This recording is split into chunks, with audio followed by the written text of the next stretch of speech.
Hello, my name is Dohyun Kim, a PhD student from the University of Texas at Austin. I'll be presenting my work on joint beam management and relay selection using deep reinforcement learning for mmWave UAV relay networks. This work was done in collaboration with Dr. Rodrigo Castellanos and my advisor, Professor Robert Heath Jr. from the North Carolina State University. Millimeter wave carrier frequency is one of the defining factors in the commercial 5G systems. Compared to sub-6 GHz, which was used in 4G, millimeter wave benefits from higher data rate achievable thanks to the abundant bandwidth resource. Millimeter wave, however, suffers from high path loss indicated by Free's formula. Beamforming is a well-established method compensating the high path loss with array gain. The two main technical hurdles enabling millimeter wave tactical networks are mobility and blockage, as mobility can induce beam misalignments and blockage can introduce high signal attenuation. Consider an example deployment in an urban scenario of a command unit trying to communicate with the ground warfare. The urban buildings, for example, can be a source of blockage where the UAV relays deployed can help overcome this blockage. Also, the units are all mobile in nature.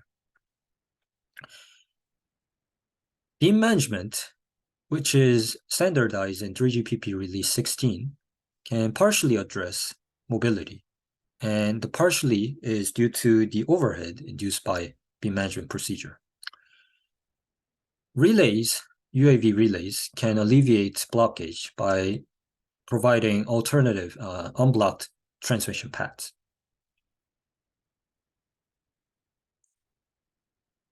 So in a millimeter wave tactical network with UAV relays, whenever a UAV relay is selected, newly selected, beam management procedure should be performed.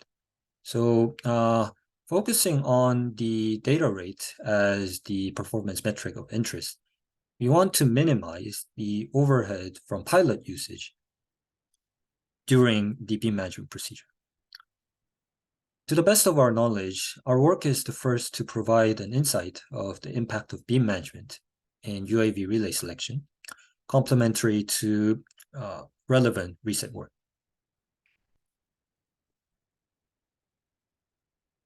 Beam management procedure roughly consists of three procedures: data transmission, beam tracking, and initial access.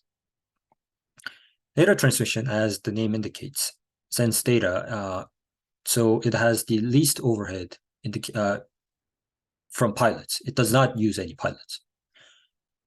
So whenever the channel condition is good, data transmission should be performed to achieve data rate. It contributes to the data rate. Though the dynamic channel conditions in a millimeter wave UAV relay network indicates that the channel can deteriorate, requiring beam alignment procedures such as beam tracking or initial access.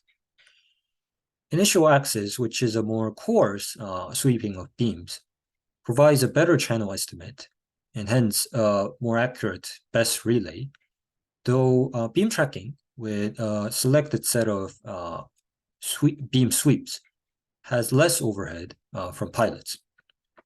So overall, the decision-making of data transmission, beam tracking versus initial access, and the relay selection per the time-varying channel needs to resolve that trade-off between the accuracy of the best relay versus the overhead from pilots. The trade-off resembles the exploration-exploitation trade-off, which is well addressed by online learning algorithms, motivating us to follow the approach. The proposed relay selection method has two key ideas. First, using the beam measurement feedback from the receiving nodes, the algorithm will update its channel belief. Then, per the channel belief, it will switch relays if necessary and or re-trigger beam sweeping procedures, which can be beam tracking or initial access. On the bottom side, the conceptual plot shows an example of the time evolution of the channel quality achieved by the algorithm and the actions performed, the data transmission, beam tracking, and initial access. Note that the line of sight blockage duration of the channel can be very long compared to a time frame of the beam management procedure. So the algorithm is quickly recovering from bad channel conditions using minimal overhead throughout beam management procedures and relay selection. Let's move on to the details of the problem formulation and approach. In the network model, we have a transmitter trying to communicate with a receiver. The transmitter is aware of a set of candidate relays where we assume that the receiving nodes can feed back beam measurement to the transmitting nodes, and the beam management procedure is performed based on codebooks. We further consider two-hop communication link at maximum, meaning that the transmitter can either use the direct transmitter to receiver link or the indirect two-hop transmitter to relay, relay to receiver link.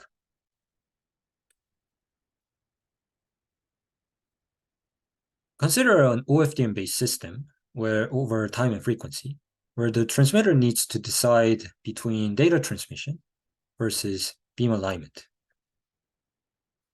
For the MIMO architecture, we consider the single stream, single user, and that the fully analog MIMO architecture is employed over all nodes.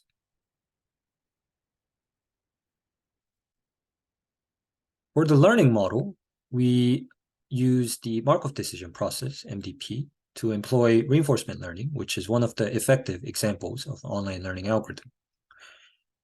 In reinforcement learning, there's an agent, in our case, the command unit, and the environment, everything else other than the agent, where the two interacts. The agent feeds an action to the environment, and the environment returns the state and reward. We'll be specifying the state action reward using in this work in the following slides. But conceptually, the action corresponds to the agent's decision-making of the beam management procedure and the relay selection. Again, these are based on triggering beam sweeping or switching relays. And the state is the expected channel quality of the algorithm by the transmitter. And the reward is the channel quality feedback from the environment, which is going to be the beam measurement feedback from the receiving node. To specify the MDP, we want to formulate the sequential decision-making of the joint beam management and relay selection problem. In words, the sequential decision-making is simply find the sequence of actions that maximize the cumulative sum of spectral efficiency. In the equation, this is captured by first considering the maximization problem over action variables and summing over time horizons from 1 to large M, where M is a fixed finite time horizon, and summing over all the relay indices. The N large N underscore relay is the number of the candidate relays, and N0 is a notational convenience of including the direct link from the transmitter to receiver.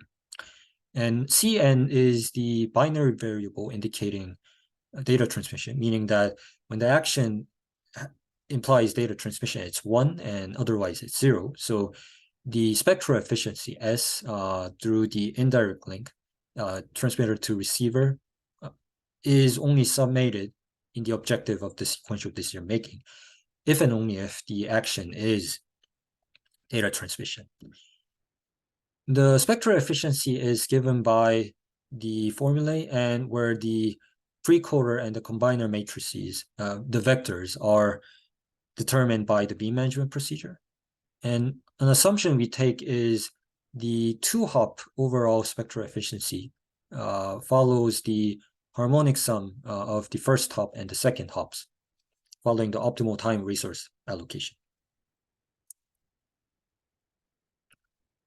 With the sequential decision-making formulation, we can define what the state and reward are explicitly. First, the easier one is the reward, where in a reinforcement learning framework, the objective is to maximize the cumulative sum of the reward. So simply in the sequential decision-making formulation we made, dropping out the summation over time gives us the reward formulation.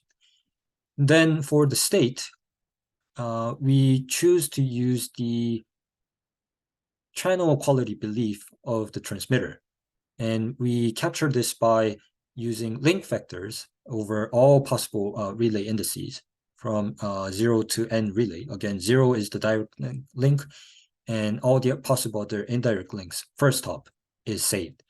And each link vector consists of the beam indices and the corresponding beam measurement feedback outputted by the beam management procedure. And these will be updated every time a beam management procedure is completed. The action design will follow to explain the idea we had of switching the relays if necessary and or re-triggering beam sweeping methods. So the baseline idea is that thresholds can represent channel belief, and therefore we will be defining two thresholds for the action. One is for the relay selection, and the other is for the beam realignment. So in the transmitter to receiver diagram, and including the relay, there's going to be a beam measurement appearing at every time step. And per this beam measurement, the algorithm can update its channel belief based on the thresholds. So the idea is that if the beam measurement is low, it's most likely because the channel is very bad. And when the channel is very bad, switching the relay and realigning beams is a feasible approach. And this is implied by the bottom left figure, where in the other case, when the beam measurement is very high, and that means the channel is good, so there's no real need to either switch relays or do any beam alignment. So you can keep the relay and the beam directions as just perform beam data transmission to achieve data rate. And the two relation imply that the relay selection threshold is lower than the beam realignment threshold. The mid region, where the current beam measurement is in between the relay selection threshold and the beam realignment threshold, is the part of the design problem. In this work, we choose to state that in the opportunistic channel, where we are saying the channel quality is not terribly bad, but it deteriorated a little bit, we'll keep the relay index but realign beams, and specifically using beam tracking.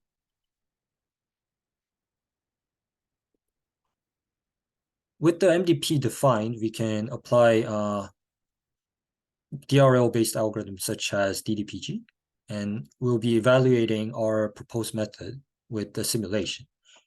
For the setup, we'll generate UAV trajectories based on Sumo and use the line of sight blockage model based on Markov chain to generate the time-varying wideband channel. The baselines we'll be considering are the geniated policy, which takes input of the full channel knowledge to provide the best relay index and the beam management procedure at every time step. And for the proposed method and the other two baselines, the fixed threshold, which does an offline training based on channel data and finds the best fitting threshold of the relay selection and the beam realignment threshold. And the direct policy, which does not consider relaying as a possible action, and it always performs the beam management procedure per the direct transmitter to receiver link. And The other three policies, other than the geniated policy, will take the beam measurement feedback and the beam indices, not the full knowledge of the channel.